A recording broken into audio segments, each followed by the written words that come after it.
The knife slips from my fingers and clatters against the marble countertop, splattering red sauce across my pristine white cookbook. I can hear them in the living room, Mark's voice rising like thunder, Tyler's sharp responses cutting through the walls. My latest blog post has stirred up the hornet's nest, just as I knew it would.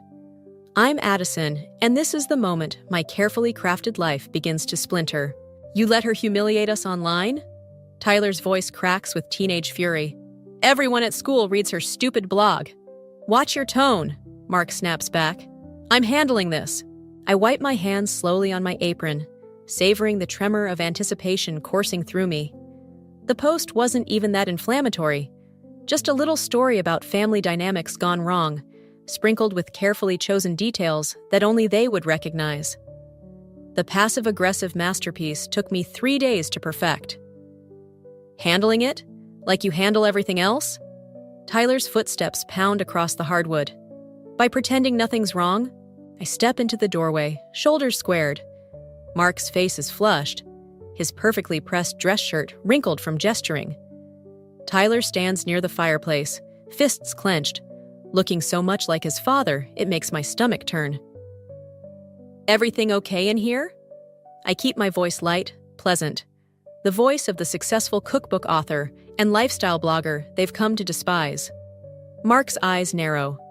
Take it down. Take what down, dear? Don't play stupid, Addison.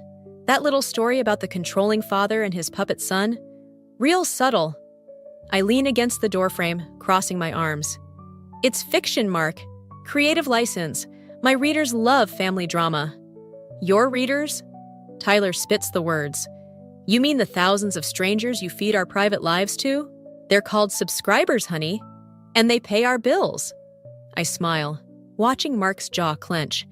He hates that my blog makes more money than his middle management position ever did. I want it gone by morning, Mark says, each word measured and cold. Or we're going to have a serious problem. We already have a serious problem.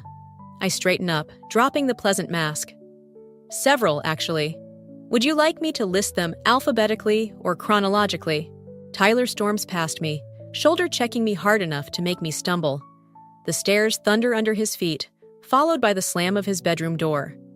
Mark takes 2 steps toward me, close enough that I can smell his cologne, and something else, something floral that definitely isn't mine. You're pushing too far, he whispers. Remember who helped build your precious career. I meet his gaze, steady and unflinching. Remember who's been dismantling it piece by piece? He backs away, straightening his tie.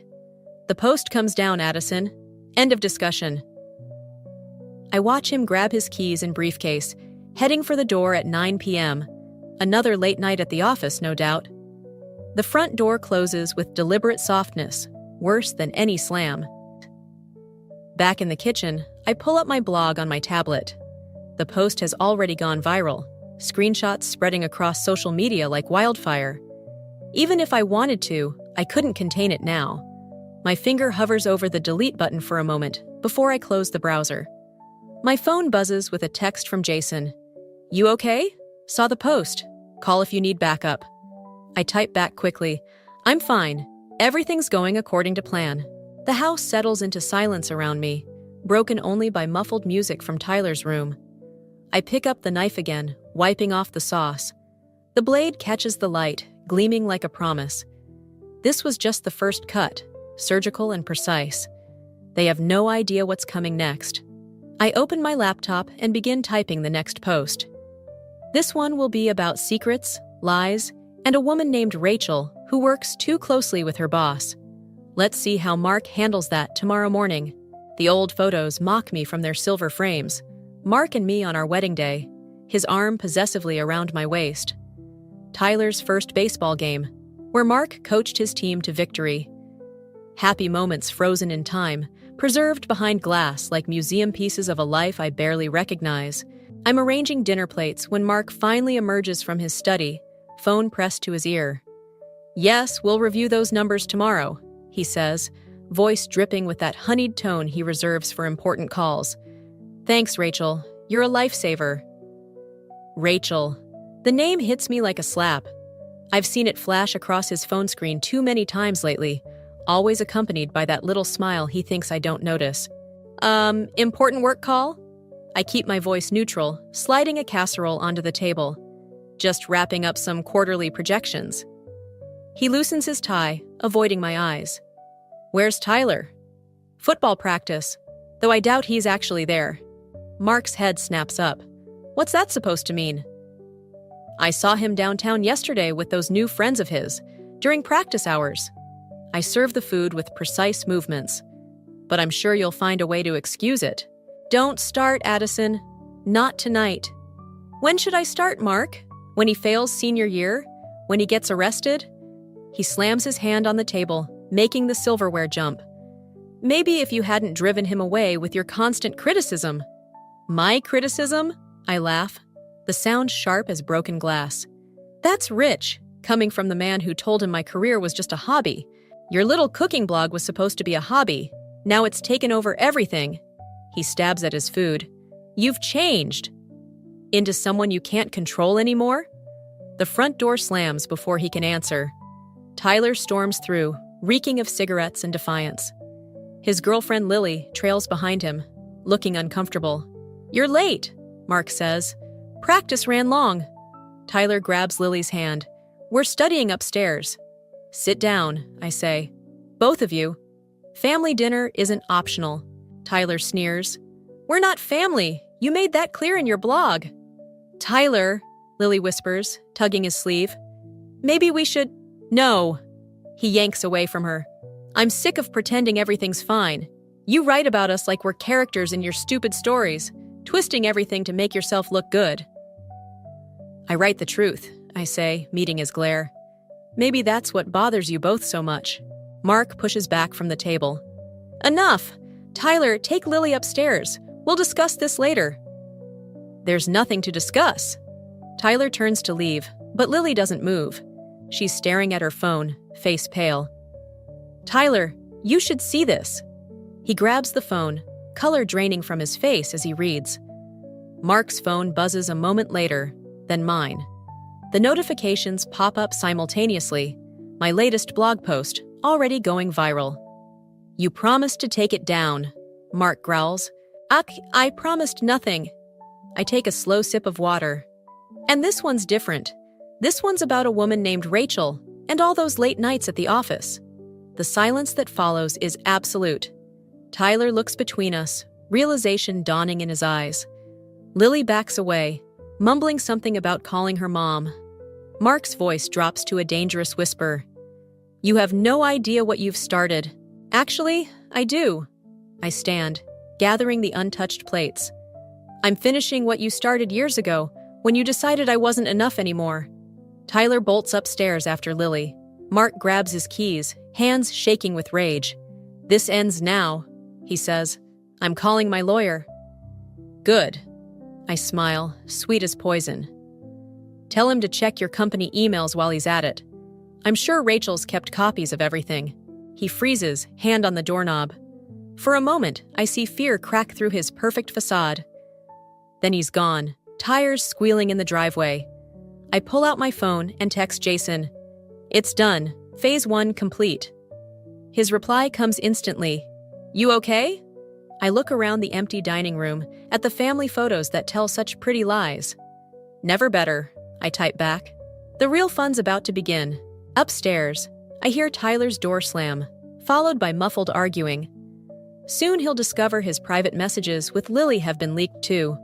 Nothing too damaging, just enough to show the world who he really is. Like father, like son. I open my laptop and begin drafting tomorrow's post. They think this is about revenge. They have no idea it's about justice. Jason's coffee grows cold as he listens to my plan, his expression darkening with each detail. We're tucked away in the corner of his bookstore, surrounded by towering shelves that muffle our conversation. Mark's lawyer sent another cease and desist, I say, sliding the letter across the table. They're threatening to sue for defamation. Can they prove any of it's false? I shake my head. Everything I wrote is technically true. I just arranged the pieces to tell the right story. The bell above the door chimes. Tyler walks in with Lily, then freezes when he sees me. His face has that hollow look teenagers get when they're carrying too many secrets. Lily tugs at his sleeve, but he shakes her off and storms toward our table. "You're ruining everything," he spits. "Dad's firm is investigating him because of your stupid blog." Jason stands, protective instinct kicking in. "Watch your tone, kid." "It's fine," I say, keeping my voice steady. "Tyler, we should talk about what's really going on. Like you care. You just want revenge because he found someone better." The words hit their mark, but I don't flinch. "Someone better? Is that what he told you about Rachel?" Lily steps forward, her voice barely above a whisper. "Tyler, maybe you should tell her what you saw." He whirls on her. "Shut up! Tell me what?" I look between them, noting how Tyler's hands are shaking. "Nothing," he snaps. "Just stay out of our lives." He grabs Lily's arm, but she pulls away. "I can't keep lying," she says. "It's not just Rachel. There are others." The world tilts slightly. Jason's hand finds my shoulder, steadying me. "You knew?" I ask Tyler. "All this time?" "Dad said you drove him to it." His voice cracks. "Said you were too focused on your career, too busy becoming someone else." "And you believed him?" "I saw the texts," Lily blurts. "On his phone. When he left it at Tyler's game last week. There were at least 3 different women, all from work." Tyler lunges for her phone, but Jason steps between them. "That's enough. Tyler, go cool off." "You're choosing her over family?" Tyler's eyes are bright with unshed tears. "After everything she's done." "She is family," Jason says quietly. "The only one trying to save you from becoming just like him." Tyler backs away, shoulders rigid. "I hate you," he tells me. "I hope he takes everything from you." The bell chimes again as he leaves. Lily stands there, twisting her phone in her hands. "I have screenshots," she says. "If you want them." My fingers curl around my coffee cup, seeking warmth. "Why would you help me?" "Because Tyler's changing, becoming cruel like his dad. Maybe if he sees the truth." She places her phone on the table. "Just don't tell him it came from me." After she leaves, Jason slides the phone toward me. "You don't have to look." "Yes, I do." I unlock the screen, start scrolling through messages that confirm every suspicion, every doubt, every moment of gaslighting I endured. "This is perfect." "Addison." Jason's voice carries a warning. "Think about Tyler." I am thinking about Tyler. He needs to see who his father really is. I forward the screenshots to myself. Mark made him choose sides. Now he'll have to live with that choice.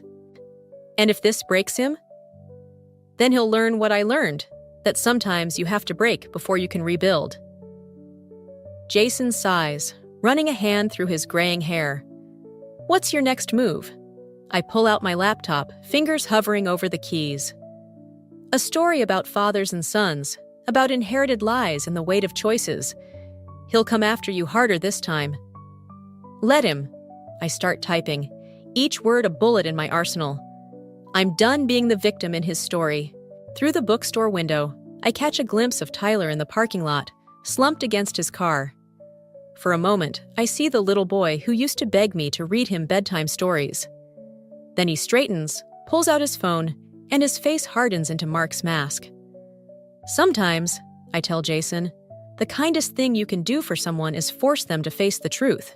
The truth I'm crafting will burn through their carefully constructed lies like acid, revealing the rot beneath."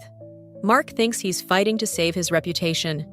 He hasn't realized yet that I'm fighting to save his son.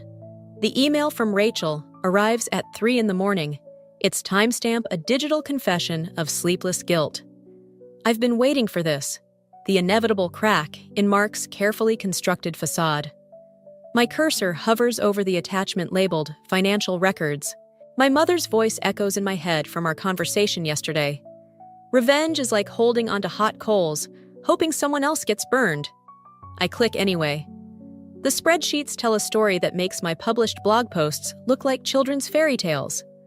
Wire transfers, offshore accounts, creative accounting that would make our tax auditor weep. Mark hasn't just been hiding affairs. He's been hiding money, lots of it. My phone buzzes. Derek, our neighbor, whose job at Mark's firm suddenly makes him invaluable. "You need to come over," he says without greeting. "Now." I find him in his garage, surrounded by boxes of documents. His hands shake as he hands me a manila folder. "I was reviewing the quarterly reports when I found these discrepancies. Mark's been cooking the books for years." "And you're showing me because?" "Because he's setting you up to take the fall." Derek pulls out more papers. "Your signature's on half these documents. Forged, but good enough to fool investigators." The garage feels too small suddenly, the walls pressing in. "Why help me?" "Because 20 years ago, my wife did the same thing to me. I lost everything protecting her reputation." My phone chimes with a text from Tyler. "Dad's having a breakdown. Thanks for destroying our family." "Does Rachel know about this?" I ask Derek. She's the one who helped him set it up, but now she's scared. The SEC's sniffing around." I spread the documents across his workbench, pieces of a puzzle I never wanted to solve. "He made me sign blank papers during our marriage. Said it was for insurance, tax stuff. I trusted him. Trust is a weapon in the wrong hands." Another text from Tyler. "He's drinking again. If anything happens to him, it's your fault." Derek watches me read it. "Mark was at the bar last night, telling anyone who'd listen that you're trying to destroy him. He's unraveling." "Good." But my voice lacks conviction. "Is it? Because right now you're holding evidence of major financial fraud, and your fingerprints are all over it." I start taking photos of the documents with trembling hands. "I need to call Jason." "Your friend, the bookstore owner? What's he going to do?" "His brother's a federal prosecutor." I pause, remembering something. "And he keeps records of everything." I pull up my old emails, searching for specific dates. There, copies of every document Mark had me sign, sent to Jason just in case. Proof of my innocence, carefully preserved by paranoia, I didn't even know I had. My phone rings. It's Lily. "Tyler's gone," she says, crying. "He took his dad's gun and some money. He left a note saying he's going to fix everything." The photos slip from my hand, scattering across the concrete floor. "What kind of note?" "Like a goodbye note." "Please, I don't know what to do." Derek's already grabbing his keys. "I'll drive." We peel out of the driveway as I dial Mark's number. Straight to voicemail. I try Rachel next. "Where's Mark?" "How should I know?" But her voice wavers. "Tyler has his gun, Rachel. This isn't about affairs or money anymore." A sharp intake of breath. "He said he was meeting Tyler at the lake house. Something about proving his love for you both." I hang up, turn to Derek. "The lake house. Fast." My phone lights up with a final text from Tyler. "You wanted to break him. Congratulations. Now watch what happens." The revenge I thought I wanted tastes like ashes in my mouth. I'd planned to destroy Mark's reputation, his career, his comfortable lies. Instead, I might have destroyed something far more precious. Derek pushes the speedometer higher as storm clouds gather overhead. "What's your play here?"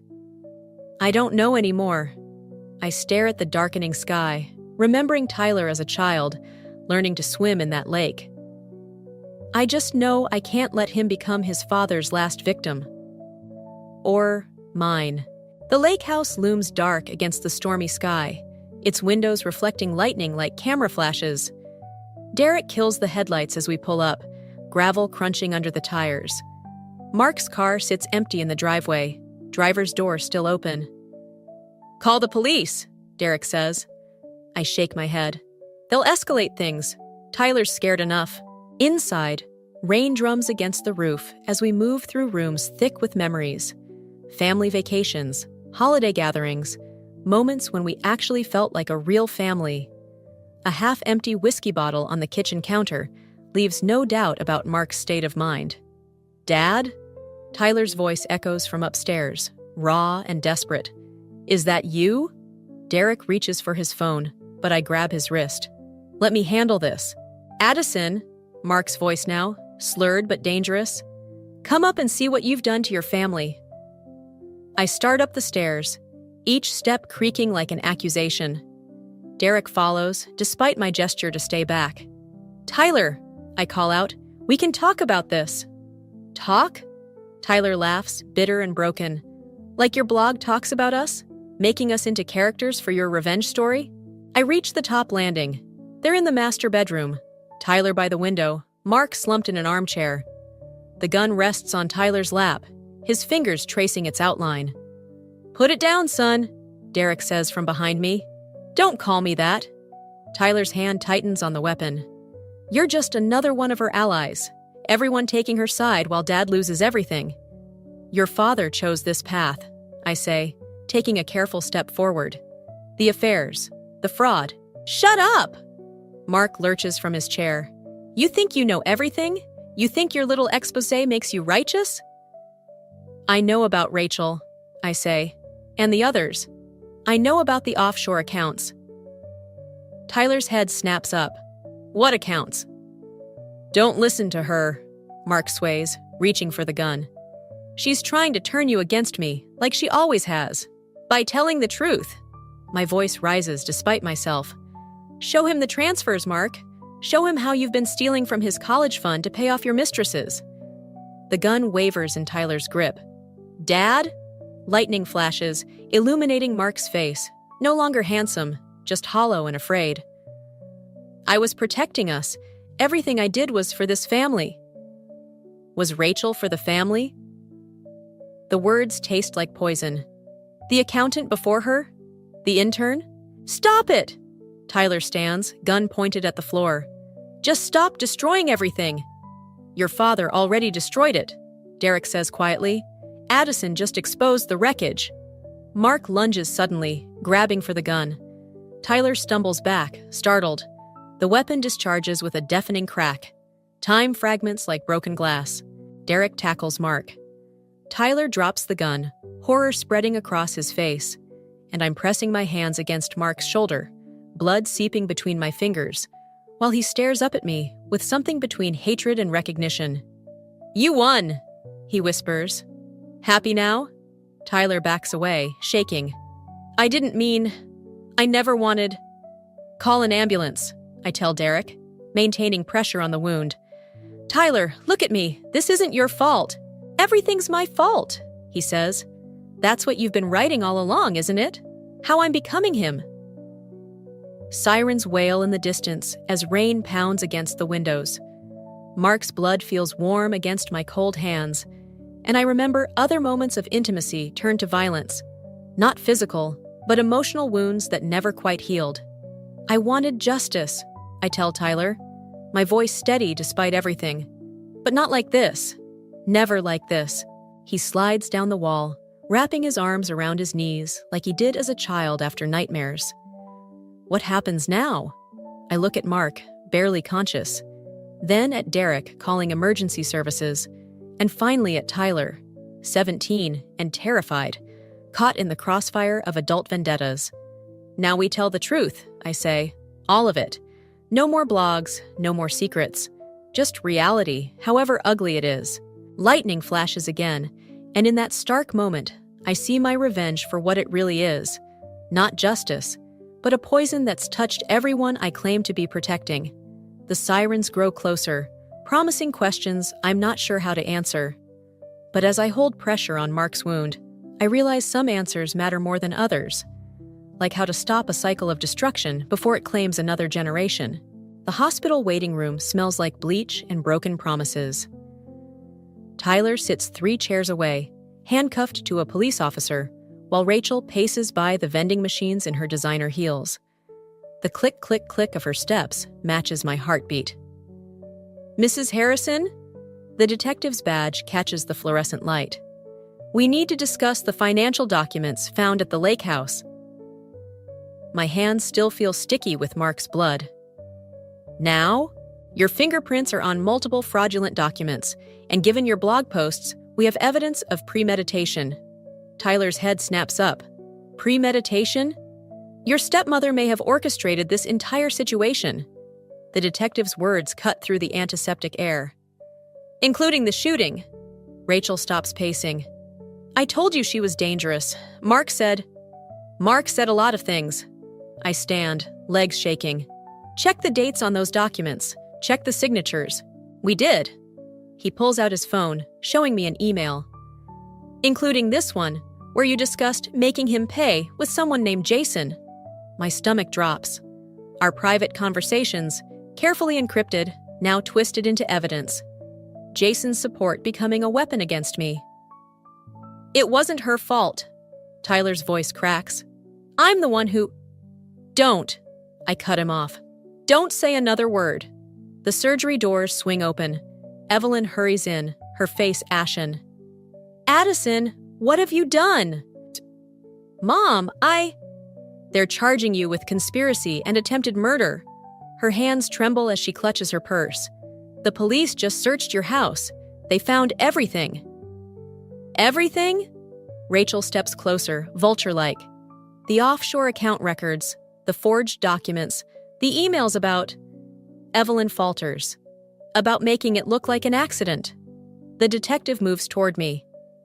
Mrs. Harrison, you need to come with us. Those emails weren't about Mark. My voice sounds distant, hollow. They were about exposing the fraud. I was gathering evidence. While publicly threatening him on your blog? Rachel laughs sharply. You documented your entire revenge fantasy for the world to see. Tyler struggles against his handcuffs. She's lying. Dad was the one who... Tyler, stop. I meet his eyes, seeing the scared little boy beneath the anger. Don't make this worse. But they're twisting everything. He turns to the detective. She was protecting me. Dad was the one with the gun. He had defensive wounds consistent with being attacked, the detective finishes, and a history of being harassed by his ex-wife. Rachel produces her phone. I have texts from Mark saying he was afraid of what she might do. Of course she does.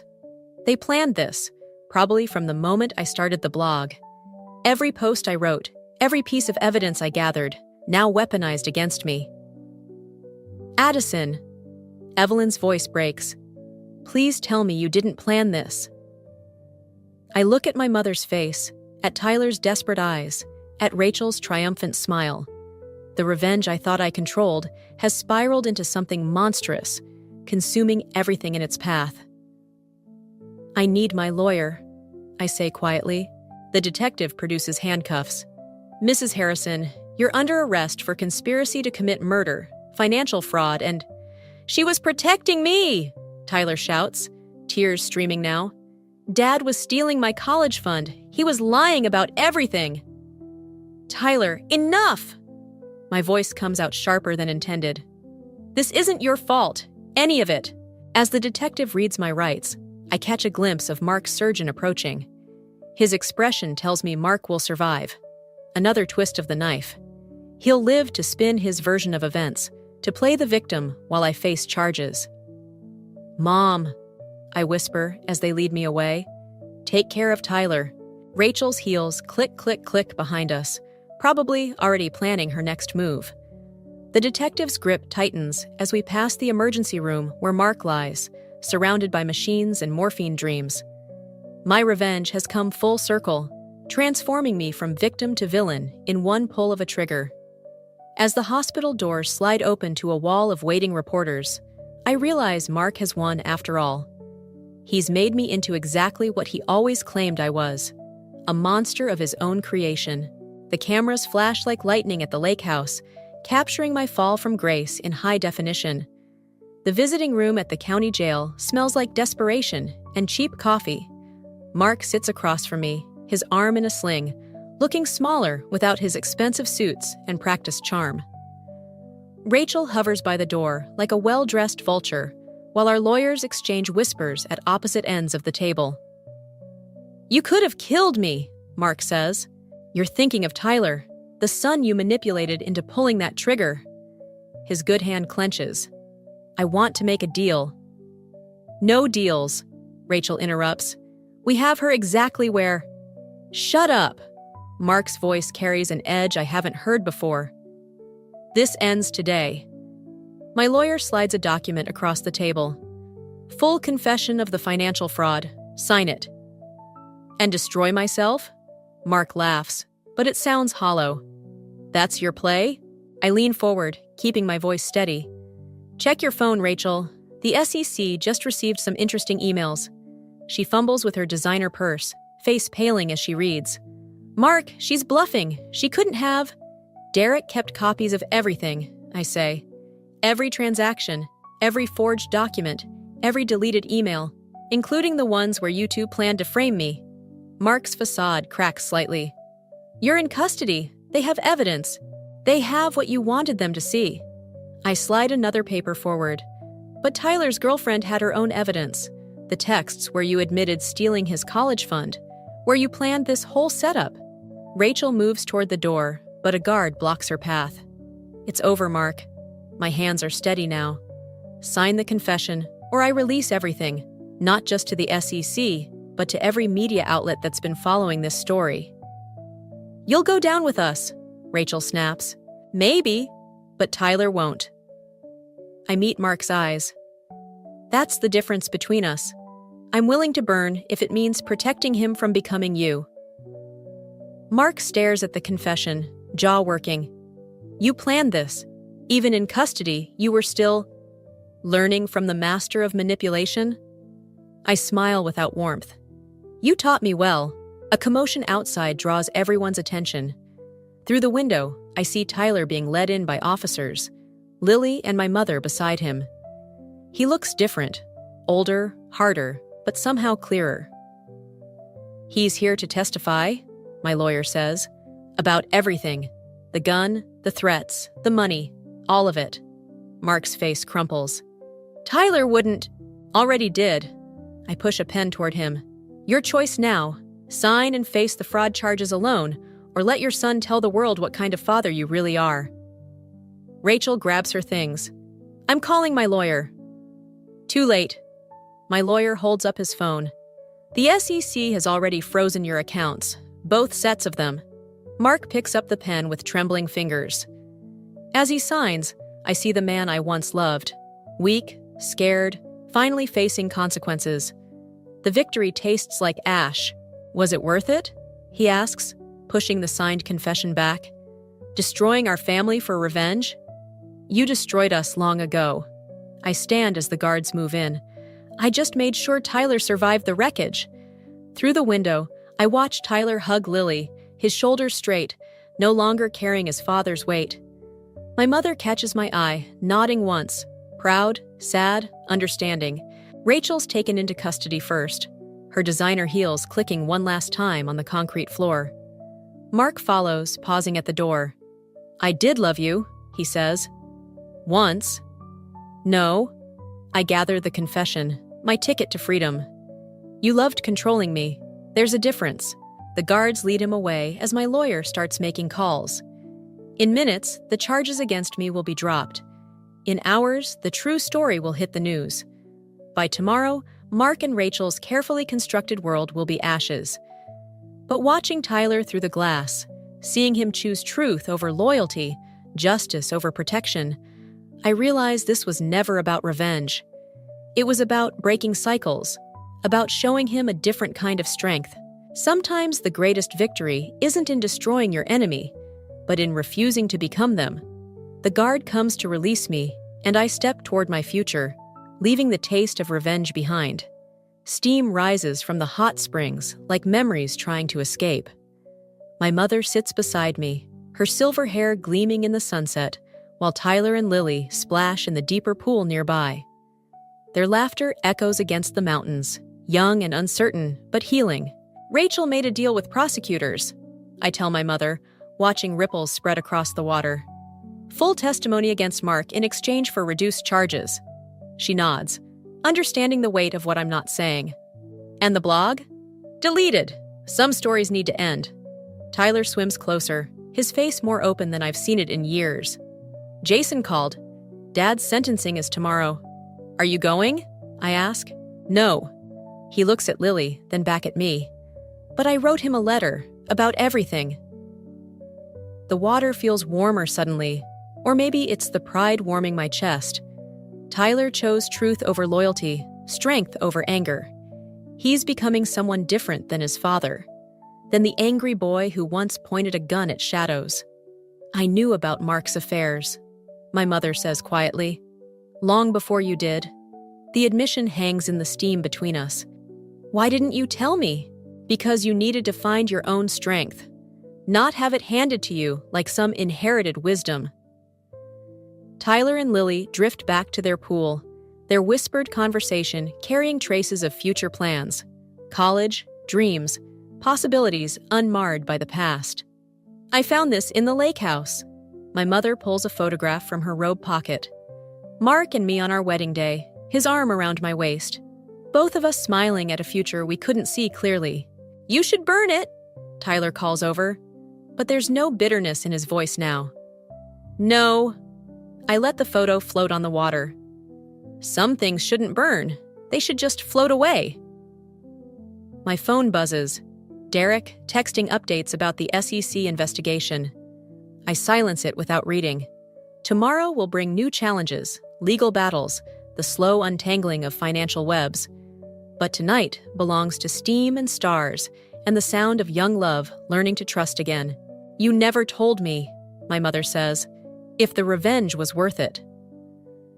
I watch Tyler teach Lily to float, his hands gentle under her back, nothing like Mark's controlling grip. It wasn't revenge in the end. It was revolution. Against what? Lies. Control. The stories we tell ourselves about love and loyalty. I sink deeper into the water. I thought I wanted to destroy Mark, but I really wanted to free Tyler and myself. A shooting star streaks overhead, and Lily makes a wish out loud. Something about future happiness that makes Tyler blush. My mother squeezes my hand under the water, a gesture that speaks of pride and understanding and the quiet strength of women who survive. Your new book, she says. Will it tell this story? Not directly, but it'll be about transformation, about turning poison into medicine. The steam thickens as night falls, blurring boundaries between water and air, past and future. Somewhere in a jail cell, Mark awaits sentencing. His carefully constructed world collapsed into concrete walls. Rachel faces her own reckoning, her ambition turned to ashes in her designer mouth. But here, in this moment, their shadows can't reach us. Tyler laughs at something Lily whispers, the sound pure and unguarded. My mother hums an old lullaby, one she used to sing when nightmares came. And I feel the last traces of bitterness dissolve in the mineral-rich water. I have something to tell you both, I say, drawing their attention. I'm selling the lake house. Tyler's expression flickers. Where will we go for holidays? I bought a small cottage by the ocean. I meet his eyes.